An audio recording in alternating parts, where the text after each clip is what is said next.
नमस्कार मित्रों, मैं हूं डॉक्टर हरिनिवास। चैनल का नाम है संस्कृत साहित्य एवं संस्कृति। महाभारत की श्रेष्ठ कथाओं में आपका स्वागत है। मार्कंडेय मुनि के साथ युधिष्ठिर का सत्संग चल रहा है। स्वयं भगवान श्री कृष्ण भी वहां उपस्थित हैं, उनकी पत्नी सत्यभामा भी हैं। सब लोग सुन रहे हैं, बड़ी ही ज्ञान की बातें हो रही हैं। आप भी सुन रहे हैं। कथा प्रसंग को आगे बढ़ाते हैं। हमने ये तो जाना कि व्यक्ति के सुख दुख का कारण क्या होता है, लेकिन तपस्वी जो ब्राह्मण होते हैं उनका क्या महत्व है, या उनके पास किस प्रकार की दिव्य शक्तियां हैं, इसका वर्णन करते हुए मार्कंडेय मुनि कहते हैं कि एक बार की बात है, हई हया नाम कुल करो राजा पर पुरंजया। है वंशीय, है वंश का कुल दीपक ऐसा पर पुरंजय नाम का राजा जो है, मृगया वेचरत बलि, शिकार के लिए वन में निकला और वहां एक ऋषि जो कृष्णाजिनम काले कलर के मृग की छाल ओढ़ करके बैठे हुए थे, तपस्या कर रहे थे। अब इधर उधर शिकार करते करते उनको लगा कि ये काले कलर का कोई ऐसा पशु है जो हिंसक है, तो उसको हिंसक समझ के उन्होंने दूर से ही उसके ऊपर बाण का प्रहार कर दिया। अब स्वाभाविक है, बाण का प्रहार होगा तो उसी जगह पे उन ऋषि की मृत्यु हो गई। सतेन निहतो रण्य मन्य मानेन वै मृगम व्यथितः कर्म तत्कृत्वा शोकोपहत चेतना। मृग समझ के, मृग का अर्थ यहां कोई भी प्राणी आप ले सकते हैं, मृगेंद्र सिंह को कहा जाता है। इसका अर्थ होता है कि वन के सभी प्राणियों को संस्कृत में मृग कहा जाता है। मृग का अर्थ हिरण, ये बहुत बाद में स्थापित हुआ। तो उसको कोई जंगली प्राणी मान करके उनके हाथों से जिसकी हत्या हो गई है, उस ऋषि की चीख सुन के, क्योंकि प्राणी जिस प्रकार से बाण लगने पे चीखेगा, मनुष्य की चीख अलग होती है। तुरंत वहां जाकर के पहुंचते हैं और जैसे ही उन ऋषि कुमार को देखते हैं, अत्यंत दुख से व्याकुल हो जाते हैं कि ये मुझसे कैसे ब्रह्म हत्या हो गई है। देखिए, सामान्य रूप से लोगों का स्वभाव होता है कि अगर किसी ने नहीं देखा है तो उस पाप को छुपा जाए, लेकिन अगर राजा ही ऐसा करने लग जाए तो फिर प्रजा के पास आप कुछ अच्छे व्यवहार की अपेक्षा नहीं रख सकते हैं। ये तो समय ऐसा नहीं था जब व्यक्ति अपने अपराधों को छुपाए, क्योंकि व्यक्ति अपने अपराधों को दुनिया से तो छुपा सकता है, लेकिन स्वयं से, अपनी अंतरात्मा से नहीं छुपा सकता है। उसको हमेशा एक गिल्टी महसूस होती रहती है, उसको हमेशा एक समस्या बनी रहेगी।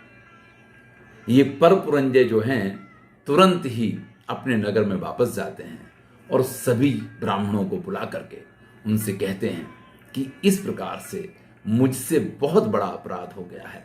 बिना जाने कस्यायमिति ते सर्वे मार्गमाणस ततस्तता। एक ब्राह्मण की हत्या हो गई है।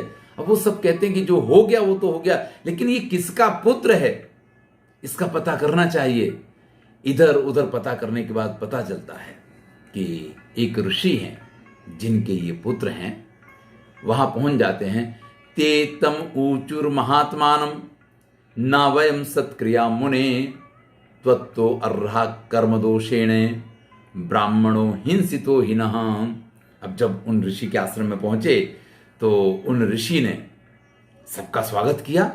महाराज पर पुरंजय स्वयं वहां पधारे हैं, उनके साथ में नगर के श्रेष्ठ लोग, सभी लोग हैं। तो महाराज और सभी लोग ये कहते हैं कि हे ऋषिवर, हम आपकी इस सत्क्रिया, इस सम्मान के अधिकारी नहीं हैं। हमसे तो एक दोषपूर्ण कर्म हो गया है और हम उस कर्म के लिए आपसे क्षमा याचना करने के लिए आए हैं। तान ब्रवीण सभिप्रसि कथम वो ब्राह्मणो हतः। तो ऋषि कहते हैं कि भैया कहां है वो मरा हुआ मेरा पुत्र जिसको आप कह रहे हैं कि ब्राह्मण आपके हाथों मर गया है, चलिए मुझे दिखाइए कि उसका मृतदेह कहां पे है। क्वचासो ब्रूत सहिता पश्यत धूम में तपोबलम, और अगर आप मुझे उस ब्राह्मण की, जिसको हम लाश कहते हैं, उसके मृतदेह को दिखा देंगे तो फिर आप हमारा तपोबल देखिएगा।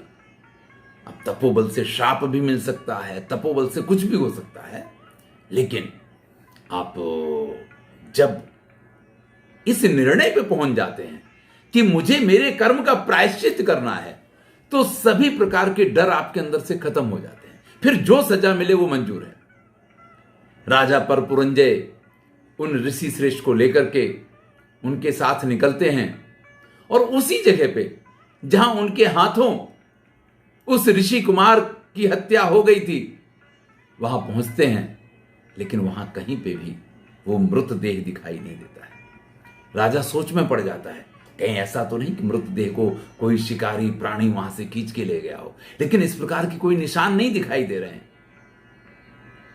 महर्षि वेदव्यास वर्णन करते हैं, अन्वेषमाणा सब्रीड़ा स्वप्नवत गत चेतना, जैसे कोई स्वप्न देखा हो और स्वप्न में देखी हुई चीज ढूंढने से नहीं मिलती है, इस प्रकार से वो राजा बड़े परेशान होते हैं। स्यादेम ब्राह्मणा सोथ युष्माभिर्यो विनाशिता पुत्रो हेयम मम नृपास तपोबल समन्विता। तब वो ऋषि कहते हैं, जो उनके साथ आए थे, अपने बगल में खड़े हुए ऋषि कुमार को दिखा करके कि क्या ये वही ब्राह्मण है जिसकी आपके हाथों हत्या हो गई है? ये मेरा पुत्र है, अत्यंत तेजस्वी है, अत्यंत तपस्वी है। उसको जीता जागता देख करके परपुरंजय जो महाराज हैं वो तो एकदम से आश्चर्य में पड़ गए। तेज दृष्टैव तम ऋषिम विस्मयम परमम गता, अत्यंत आश्चर्य में पड़ जाते हैं। महदाश्चर्य मिति वैते ब्रुवाणा महीपते, और फिर उन ऋषि से पूछते हैं कि ऐसा तो नहीं है कि मैंने ये स्वप्न देखा है, ये बिल्कुल सत्य है, मेरे ही बाण से आपके पुत्र की मृत्यु हुई थी, फिर ये इस प्रकार से जिंदा किस प्रकार से हो सकता है? मृतो ह्ययम उपानीतः कथम जीवित माप्तवा, मैंने तो इसको मरा हुआ देखा था, ये जिंदा हो कैसे गया? किमेतत् तपसो वीर्यम ये नायम जीविता पुनः, ये तपस्या का परिणाम है, ये क्या है? देखिए, अगर कोई मरा हुआ व्यक्ति जिंदा हो गया हो तो आश्चर्यजनक घटना तो है ही है, लेकिन उसके साथ व्यक्ति के मन में यह जिज्ञासा होती है कि ऐसा कौन सा जड़ी बूटी है, कारण है कि जिसकी वजह से मरा हुआ व्यक्ति जिंदा हो गया। परपुरंजय भी ये पूछते हैं, सत्यमेव अभिजानीमो नान्द्रते कुर्महे मनः स्वधर्म अनुतिष्ठामः तस्मा न मृत्यु भयम नः। तो वो ऋषि जो हैं वो परपुरंजय से कहते हैं कि हे राजन, हम हमेशा सत्य को ही जानते हैं, सत्य के अलावा असत्य क्या है हमें तो पता ही नहीं है। नानृते कुर्महे मनः, हम मन में भी कभी असत्य का विचार नहीं करते हैं, मन से भी कभी असत्य का आचरण नहीं करते हैं। स्वधर्मम अनुतिष्ठामः, और हमेशा अपने धर्म का पालन किया करते हैं। तस्मान मृत्यु भयम ननः, इसलिए हमें मृत्यु का कोई भय नहीं। ध्यान दीजिएगा, जिंदगी में किनको मृत्यु का भय नहीं होता है, इसका वर्णन यहां चल रहा है। जो सत्य का आचरण करे, जो असत्य के मार्ग पे स्वप्न में भी चलने की ना सोचे, और जो अपने कर्तव्य का पालन करता है, उसको मृत्यु का भय नहीं हो सकता है। हम बहुत सारी फिल्म देखते हैं। आज ही मैं बैठा हुआ था, एक फिल्म देख रहा था, साउथ की कोई फिल्म थी। जब व्यक्ति बिल्कुल इस स्थिति में पहुंच जाता है कि मैं क्या करूं, तो वो बैठ जाता है और अपनी माँ को याद करता है, जो मर चुकी है उस माँ को याद करता है, हे माँ। और अचानक, जैसा कि फिल्मों में संभव है, उसकी माँ वहाँ प्रकट हो जाती है, आ जाती है, उसके बगल में बैठती है और उससे कहती है कि तू जो कुछ कर रहा है गलत नहीं कर रहा है ना, तेरी आत्मा अगर तुझसे ये नहीं कह रही है कि तू गलत कर रहा है, तो जो कर रहा है वो करता जा, चिंता मत कर। जीवन में सुख दुख ही तो मानसिक स्थितियां हैं। मृत्यु का भय ये सबसे बड़ी मानसिक स्थिति है। व्यक्ति इस भय से इतना भयभीत होता है कि मृत्यु के आने से पहले वो 100 बार मर जाता है। आगे कहते हैं, यद ब्राह्मणानाम कुशलम तदेसाम कथयामहे नैसाम दुश्चरितम ब्रूमा तस्मान मृत्यु भयम न नहा। ब्राह्मणों का जो कर्म है, ब्राह्मणों का जो चरित्र है, ब्राह्मणों के लिए जो करणीय है, हम मात्र वही कार्य करते हैं। कभी कोई दुश्चरित गलत आचरण नहीं करते हैं, इसलिए हमें मृत्यु का कोई भय नहीं है। अतिथीन अन्न पाने ने, जो अतिथि हमारे घर आता है उसको अन्न पान वगैरह के द्वारा संतुष्ट करते हैं। भृत्यान अत्यसनेन चा, और जो हमारे यहां सेवक हैं उनके खाने पीने का पूरा पूरा ध्यान रखते हैं। मैं खा लूं और मेरे घर का सेवक अगर भूखा सो जाए तो धिक्कार है मेरे उस भोजन पे। मैं हमेशा इस चीज का ख्याल रखता हूं, संभोज्य शेषम अस्नि महा तस्मान मृत्यु भयम न। सभी को भोजन कराने के बाद तभी मैं भोजन प्राप्त करता हूं, इसलिए मुझे मृत्यु का कोई भय ही नहीं है। इतनी सारी, जितने अच्छे अच्छे चरित्र हैं, जितनी अच्छी अच्छी बातें हैं, वो सारी बातें यहां प्रस्तुत करते हुए ये कहा है कि जो व्यक्ति इस प्रकार का आचरण करता है, जीवन में उसको कभी मृत्यु का भय हो ही नहीं सकता है। इसलिए हमें ये मृत्यु का भय नहीं है। और वो ऋषि कहते हैं कि अगर जीवन में आप भी इस प्रकार का आचरण करेंगे तो हे भरत श्रेष्ठ, आपको भी कभी इस प्रकार का भय परेशान नहीं करेगा, आपकी भी कभी मृत्यु नहीं होगी। व्यक्ति, देखिए अभी हमने इससे पहले की कथा में सुना था कि सतयुग के समय में जब व्यक्ति अपने कर्तव्य का पालन करता था, सद आचरण करता था, अच्छे मार्ग पे चलता था, तो हजारों वर्ष की उसकी आयुष्य हुआ करती थी। लेकिन आज जैसे जैसे व्यक्ति गलत कार्य करने लग गया है, मृत्यु ये व्यक्ति स्वयं अपने पास बुलाता है, ऐसा यहां जो कथ्य है, यहां जो बात कही गई है, वो इस बात की सूचना देती है कि जीवन में यदि व्यक्ति ईर्ष्या ना करे, जीवन में यदि व्यक्ति जो कुछ करता है, देखिए जैसे परपुरंजे से एक ब्राह्मण की हत्या हो गई और उन्होंने उस चीज का स्वीकार किया, उसका दंड भोगने के लिए वो तैयार हैं। जब व्यक्ति इस प्रकार का आचरण करता है ना, तो ही उसको सच्चा उपदेश प्राप्त होता है, तो ही उसको सन्मार्ग मिलता है, और ऐसे लोगों को ऐसी सुंदर बातें जानने को मिलती हैं। जीवन में हमेशा आपके किए हुए कर्मों का फल जो है वो दंड के रूप में ही आपको प्राप्त हो, ये आवश्यक नहीं है। अनेक बार ऐसा होगा कि जब आप इस चीज का स्वीकार कर लेंगे कि नहीं ये मुझसे भूल हो गई है, तो सामने क्षमा करने वाला भी मिल जाएगा, सामने कोई चमत्कार भी हो सकता है, जैसा यहां हमने देखा।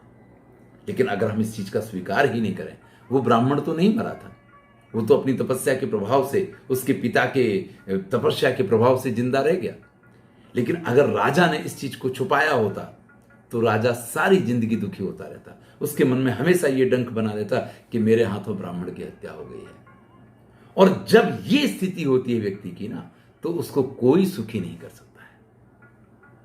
इसलिए जीवन में अगर गलत कार्य हो जाए तो हमें उसको छुपाना नहीं चाहिए, उसको व्यक्त करना चाहिए और उसके प्रायश्चित के लिए तैयार रहना चाहिए। अगर हम ऐसा कर पाते हैं तो ये बिल्कुल निश्चित है कि हम कभी दुखी नहीं होंगे। जो जानबूझ के गलत काम करते हैं वो तो इस चीज का स्वीकार कर ही नहीं सकते हैं। तो यहां मार्कंडेय ऋषि ने युधिष्ठिर को परपुरंजय और अरिष्टनेमी नाम के जो मुनि हैं उनकी कथा सुनाई। अरिष्टनेमी के पुत्र जो थे वो अपनी तपस्या के कारण राजा के हाथों मृत्यु होने के बाद भी जीवित बच गए, और उनके पिता ने ये कहा कि हम लोगों को मृत्यु का कोई भय नहीं है, तो हमें भी अगर मृत्यु से निश्चिंत होना है तो अच्छे आचरण करने चाहिए, इसका ये अर्थ है। देखिए, जीवन में मरना ये तो एक सत्य है।